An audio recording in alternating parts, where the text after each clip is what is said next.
لوگ پکڑنے کے لیے آئے ہیں، معاذ اللہ شہید کرنے کے لیے آئے ہیں، اور نبی علیہ السلام نے کیا فرمایا تھا؟ آج اللہ ہمارے ساتھ ہے۔ اور موسیٰ علیہ السلام نے جب ان کو اللہ تعالیٰ نے کہا تھا کہ اپنے بھائی کو لے کر فرعون کی طرف جاؤ، تو بھائی نے بھی کہا، موسیٰ علیہ السلام نے بھی کہا کہ ہم تو فرعون سے ڈرتے ہیں، وہ تو ہمیں قتل کر دے گا۔ اور موسیٰ علیہ السلام نے کہا میں نے تو پہلے ان کے قبیلے میں سے ایک شخص کو قتل کیا ہے، اگر میں اس کے پاس چلا جاؤں گا وہ مجھے بھی قتل کر دے گا، میرے بھائی کو بھی قتل کر دے گا، میں کیسے جاؤں؟ تو اللہ تعالیٰ نے اس مقام کے اوپر فرمایا تھا کہ آپ جائیں، میں آپ کے ساتھ ہوں، میں سن بھی رہا ہوں، میں دیکھ بھی رہا ہوں، میں تمہاری مدد بھی کروں۔ شامل حال کیسے ہوتی ہے؟ جب انسان اللہ تعالیٰ کے احکامات پر عمل کرتا ہے۔ آج یہی بات ہے، اگر ہم پر مصیبت آتی ہے، آزمائش آتی ہے، ہم لوگوں کو کہتے ہیں آپ ہمارے لیے دعا کر دینا، آپ ہمارے لیے دعا کر دینا، خود اپنے لیے دعا کرتے نہیں۔ ایک تو دعا کی توفیق نہیں ہوتی، اور دوسرا دل کے اندر یہ بات بیٹھی ہوئی ہے کہ میں نے اللہ کی نافرمانیاں اتنی کی ہیں، پتہ نہیں میری دعا قبول ہونی ہے یا نہیں ہونی۔ تو میرے عزیز بھائیو، سب سے بہترین جو چیز ہے، احفظ اللہ یحفظ کا، احفظ اللہ تجدہ تجاہک کا، اللہ کی حفاظت کریں، اللہ کے احکامات کی حفاظت کریں۔ جس کام کے کرنے کا اللہ نے حکم دیا ہے اس کو کرنا چاہیے، جس سے منع کرنے کا حکم دیا ہے، رک جانے کا حکم دیا ہے، اس سے رک جانا چاہیے۔ اللہ کے رسول صلی اللہ علیہ وآلہ وسلم کے پاس ایک صحابی آتے ہیں، بڑے پریشان ہیں۔ اس سے بڑی پریشانی کیا ہوتی ہے کہ انسان کا بیٹا قید کے اندر ہو، ایک شخص کا بیٹا جیل کے اندر ہو، اور پھر جیل بھی کافروں کی ہو، اور پھر اس میں اذیت بھی دی جاتی ہو، اس کے اندر عذاب بھی دیا جاتا ہو، اس کے اندر مارا پیٹا بھی جاتا ہو۔ نبی علیہ السلام کے صحابی آ کر کہتے ہیں اللہ کے نبی، میرا بیٹا کافروں کی قید کے اندر ہے، مجھے کوئی ایسی بات بتائیں، ایسا طریقہ بتائیں میرا بیٹا کافروں کی قید سے رہا ہو جائے، سلامتی کے ساتھ ہمارے پاس پہنچ جائے۔ آج ذرا تصور تو کریں کہ اگر کوئی مسلمان کافروں کی قید کے اندر ہے، غیر مسلموں کی قید کے اندر ہے، اور اس کا جرم اسلام ہے، اسلام کی آبیاری ہے، وہ اس کے ساتھ کیا سلوک کریں گے؟ جن کا منہج، مشن، مقصد یہ ہے کہ اسلام کو ختم کرنا ہے، اسلام کا ازالہ کرنا ہے، اہل اسلام کو ختم کرنا ہے، قتل کرنا ہے، شہید کرنا ہے، اسلام کے بول بالے کو روکنا ہے، پرچم کو گرانا ہے، عظمت کو مٹانا ہے، ان کے پاس اگر ان کی قید کے اندر ایک مسلمان اور مجاہد اور صحابی پھر اللہ کے نبی علیہ السلام کا وہ جیلہ چلا جائے تو اس کے ساتھ کیا سلوک کیا جائے؟ تکلیفیں ہیں، اذیتیں ہیں، عذاب ہے، مصیبتیں ہیں۔ ادھر یہ صحابی نبی علیہ السلام سے سوال کر رہے ہیں کہ مجھے تو بتلائیں کہ میرا بیٹا کافروں کی قید سے رہا ہو کر آ جائے۔ رسول اللہ صلی اللہ علیہ وآلہ وسلم نے فرمایا اے میرے صحابی، تم لا حول ولا قوت الا باللہ پڑھا دو، لا حول ولا قوت الا باللہ، لا حول ولا قوت الا باللہ۔ عبداللہ ابن قیس رضی اللہ تعالی عنہ، نبی علیہ السلام فرماتے ہیں الا ادلک علی کنز من کنوز الجنہ، اے عبداللہ میں تمہیں نہ بتلاؤں کہ جنت کے خزانوں میں سے ایک خزانہ کیا ہے؟ اللہ کے نبی کیوں نہیں آپ مجھے بتلائیں، میری رہنمائی کریں، کیا ہے جنت کا خزانہ؟ نبی علیہ السلام فرماتے ہیں لا حول ولا قوت الا باللہ، یہ پڑھنا یہ جنت کا خزانہ ہے۔ اتنی مشکل کے اندر صحابی ہیں، نبی علیہ السلام نے دیکھیں اس مشکل کے اندر بھی اپنے صحابی کو اللہ کے ساتھ جوڑا ہے، کہا ہے یہ اللہ کا ذکر کرو۔ اسی لیے اللہ تعالیٰ نے فرمایا لَقَدْ كَانَ لَكُمْ فِي رَسُولِ اللَّهِ أُسْوَةٌ حَسَنَةٌ، رسول اللہ صلی اللہ علیہ وآلہ وسلم کی زندگی تمہارے لیے بہترین نمونہ ہے، بہترین اسوہ حسنہ ہے، آئیڈیل ہے، رول ماڈل ہے۔ آپ کو پریشانی آئے نبی علیہ السلام کی سیرت کو دیکھا کریں، آپ پر تکلیف آتی ہے، مصیبت آتی ہے، رسول اللہ صلی اللہ علیہ وآلہ وسلم کی سیرت کو دیکھا کریں۔ ادھر یہ صحابی کہتے ہیں میرا بیٹا رہا کیسے ہوگا؟ نبی علیہ السلام نے فرمایا ہے اللہ کا ذکر کرو، لا حول ولا قوت الا باللہ پڑھو، جتنی بڑی آزمائش ہے اللہ اس کو آسان کر دے گا۔ وہ صحابی کہتے ہیں ہم نے گھر میں میری اہلیہ نے لا حول ولا قوت الا باللہ کثرت کے ساتھ پڑھنا شروع کر دیا، تھوڑے دن ہوئے ہمارا بیٹا کفار کی قید سے بھی نکل کر آیا اور ساتھ میں ان کی سواریاں بھی لے کر آ گیا، مدینہ کے اندر پہنچ گیا۔ یہ کس چیز کی برکت ہے؟ نبی علیہ السلام نے علاج بتایا۔ عقبہ بن عامر رضی اللہ تعالی عنہ، مسلمانوں نے جب مکہ سے مدینہ کی طرف ہجرت کی تھی نا، آج تو جب اذان ہوتی ہے ہم بازار میں کھڑے رہتے ہیں، چوک میں کھڑے رہتے ہیں، اپنے گھر میں بیٹھے رہتے ہیں، اللہ کا بلاوا آ جاتا ہے، ہم اتنی اللہ کو اہمیت نہیں دیتے کہ اللہ کے بلاوے کے اوپر ہم اللہ کے گھر میں چلے جائیں۔ کوئی ہمیں گالی دے، کوئی ہمیں زد و کوب کرے، ہماری غیرت جاگ جاتی ہے۔ جس اللہ نے اتنے انعامات دیے ہیں، اتنے احسانات دیے ہیں، جس اللہ نے روشنی دی ہے، جس اللہ نے رات کو آرام کا باعث بنایا ہے، زمین کو ہمارے لیے بچھونا بنا دیا ہے، اس اللہ کا بلاوا آتا ہے، ہماری غیرت جاگتی نہیں۔ فجر بھی گئی، ظہر بھی گئی، عصر بھی گئی، مغرب بھی گئی، عشاء بھی گئی، عید بھی گئی، جمعہ بھی گیا، نصیحت بھی گئی، قرآن بھی گیا، حدیث بھی گئی، تلاوت بھی گئی، ذکر بھی گیا، کچھ نہیں ہے ہمارے پاس۔ یہ کوئی نماز پڑھنے کا طریقہ تو نہیں نا میرے عزیز بھائیوں، فجر پڑھ لی ہے، شام پڑھ لی ہے، باقی 3 نمازیں چھوڑ دی ہیں۔ دنیا داری کے اندر کسی کے ساتھ ایسا تعلق اختیار کرے نا جس کے پاس ملازم ہے، ہفتے کے اندر 2 دن آگے، 4 دن نہ آئے، 5 دن نہ آئے، ہمارے ساتھ کیسا سلوک کرے گا؟ عزت کی نگاہ سے دیکھے گا ہمیں؟ اللہ کا بلاوا آتا ہے، اپنی مرضی کرتے ہیں۔ اللہ کا بلاوا آتا ہے، ہمیں فکر نہیں ہوتی۔ اللہ کا بلاوا آتا ہے اور صرف اتنی غیرت بھی نہیں جاگتی، اتنا بھی محسوس نہیں ہوتا، اور ایسے ہوتا ہے جیسے ناک کے اوپر مکھی بیٹھی ہے اور اس کو اڑا دیا بس۔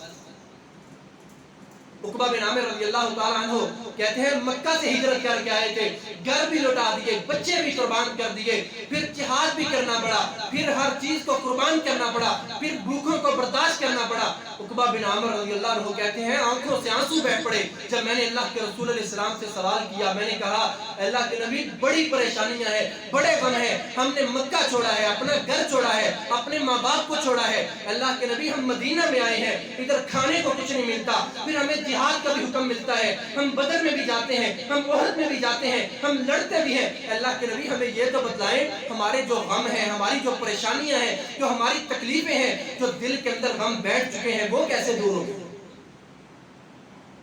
کیا نبی علیہ السلام نے یہ فرمایا تھا کہ میں اللہ سے دعا کرتا ہوں اللہ تمہیں مالا مال کر دے، اللہ تمہیں دولتیں دے، اللہ تمہیں اہل و عیال دے، اللہ تعالیٰ بیویاں دے، اللہ تعالیٰ بیٹے دے، اللہ تعالیٰ بیٹیاں دے، میں اللہ سے دعا کرتا ہوں؟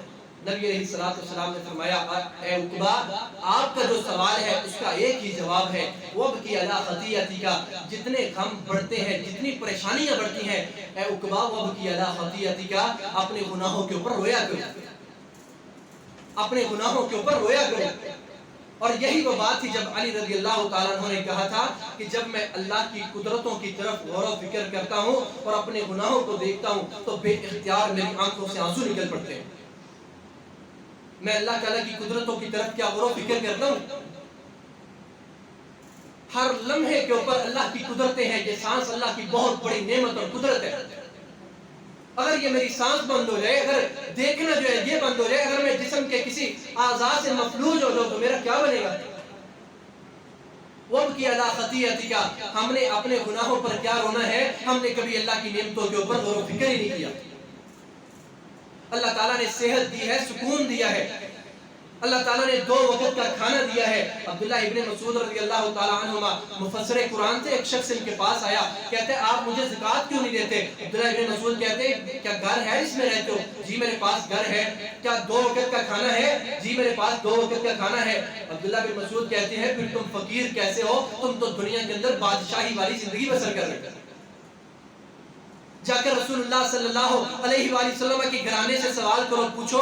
حضرت عائشہ رضی اللہ تعالیٰ عنہ فرماتی ہیں 3 چاند نکل کر غروب ہو جایا کرتے تھے، 3 چاند 2 مہینے گزر جایا کرتے تھے، اور رسول اللہ صلی اللہ علیہ وآلہ وسلم جو امام الانبیاء ہیں ان کے گھر کے اندر چولہا نہیں جلا کرتا تھا۔ آج ہر وقت اللہ کی ذات پہ اعتراض ہے، یہ نہیں ملا، وہ نہیں ملا، یہ خواہش پوری نہیں ہوئی، وہ پوری نہیں ہوئی۔ اللہ کے بندو دنیا کے اندر آئے ہو، آخرت کمانے کے لیے آئے ہو، نہ کہ دنیا کو کمانے کے لیے۔ رسول اللہ صلی اللہ علیہ وآلہ وسلم صحابہ کرام کی تربیت کرتے ہیں، فرمایا وَبْكِ عَلَىٰ خَطِيئَتِكَ، اے عقبہ جتنے مرضی گناہ تمہارے بڑھ جائیں اپنے گناہوں کے اوپر رویا کرو، اللہ تعالیٰ ساری پریشانیاں، ساری تکالیف دور کر دے گا۔ اور میرے عزیز بھائیو، رسول اللہ صلی اللہ علیہ وآلہ وسلم نے فرمایا کہ مجھے سب سے زیادہ محبت جو ہے وہ کس سے ہے؟ اپنی بیٹی فاطمہ رضی اللہ تعالی عنہ سے ہے۔ ذرا اس حدیث کو سننے کے بعد اپنے ایمان کا جائزہ لیں، کیا ہم اپنی اولاد کے خیر خواہ ہیں یا اپنی اولاد کے دشمن بنے بیٹھے ہیں؟ جو ترقی آج ہمیں نظر آتی ہے یہ در حقیقت ترقی نہیں ہے میرے عزیز بھائیوں، یہ گمراہی ہے۔ نبی علیہ السلام حضرت فاطمہ رضی اللہ تعالیٰ عنہ کو بلاتے ہیں اپنے گھر کے اندر، بلا کر کیا فرمایا ہے؟ آج اگر اپنی بیٹی کا نکاح کرنا ہو تو سب سے زیادہ فکر لگی ہوتی ہے کہ میں نے اپنی بیٹی کو جہیز میں کیا دینا ہے، میں نے اپنی بیٹی کو کیا کیا دینا ہے، لوگوں کو منہ دکھلانے کے لیے، تاکہ کل کو میری بیٹی کو کوئی بات نہ کرے۔ آج دنیا کے اندر فکر ہے میری بیٹی کو کوئی بات نہ کرے۔ اگر یہی بیٹی جب قبر کے اندر چلی گئی اور قبر کے اندر روشنی نہ ہوئی تو پھر کیا بنے گا؟ بیٹی بھی بیچاری وہاں پہ مجرم ہوگی، اور قیامت کا دن ہوگا اپنے باپ کا گریبان پکڑ کر جہنم کی طرف خود بھی جا رہی ہوگی اور اس کو بھی لے کر جا رہی ہوگی۔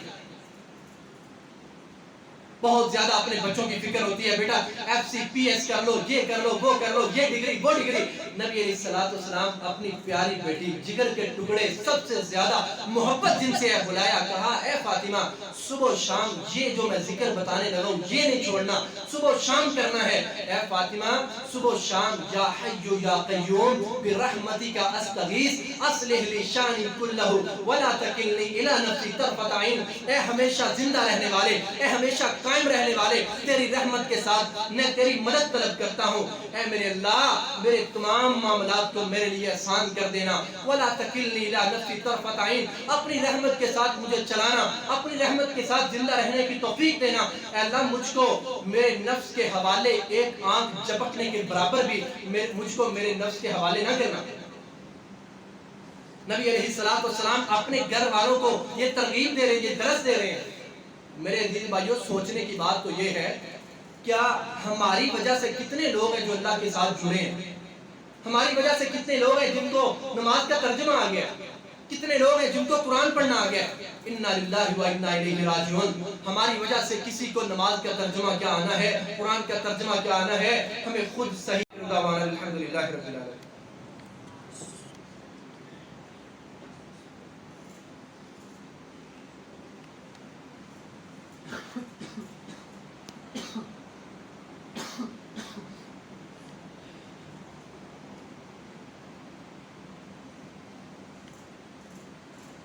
الحمد لله نحمده ونستعينه ونستغفره ونعوذ بالله من شرور انفسنا ومن سيئات اعمالنا، من يهده الله فلا مضل له ومن يضلل فلا هادي له، واشهد ان لا اله الا الله وحده لا شريك له، واشهد ان محمدا عبده ورسوله۔ يا ايها الذين امنوا اتقوا الله حق تقاته ولا تموتن الا وانتم مسلمون۔ يا أيها الناس اتقوا ربكم الذي خلقكم من نفس واحدة وخلق منها زوجها وبث منهما رجالا كثيرا ونساء، واتقوا الله الذي تساءلون به والأرحام إن الله كان عليكم رقيبا۔ يا أيها الذين آمنوا اتقوا الله وقولوا قولا سديدا يصلح لكم أعمالكم ويغفر لكم ذنوبكم، ومن يطع الله ورسوله فقد فاز فوزا عظيما۔ أما بعد فإن خير الحديث كتاب الله، وخير الهدي هدي محمد صلى الله عليه وسلم، وشر الأمور محدثاتها وكل محدثة بدعة وكل بدعة ضلالة وكل ضلالة في النار۔ اللهم اغفر لنا ولجميع المؤمنين والمؤمنات والمسلمين والمسلمات الأحياء منا والأموات۔ اللهم اشف مرضنا ومرضى المسلمين، اللهم اشف مرضانا ومرضى المسلمين، اللهم اقض حاجاتنا وحاجات المسلمين، اللهم عاف مبتلانا، اللهم عاف مبتلانا، اللهم إنا نسألك الجنة الفردوس ونعوذ بك من النار، اللهم إنا نسألك الهدى والتقى والعفاف والغنى، اللهم أعز الإسلام والمسلمين، اللهم أعز الجهاد والمجاهدين، اللهم انصر الذين يقاتلون في سبيلك في كل مكان، اللهم أعزنا بالجهاد ولا تذلنا، اللهم نجي إخواننا المسجونين، ربنا آتنا في الدنيا حسنة وفي الآخرة حسنة وقنا عذاب النار، اللهم ارزقنا شهادة متقبلة في سبيلك في ساحة القتال، سبحان ربك رب العزة عما يصفون وسلام على المرسلين والحمد لله رب العالمين۔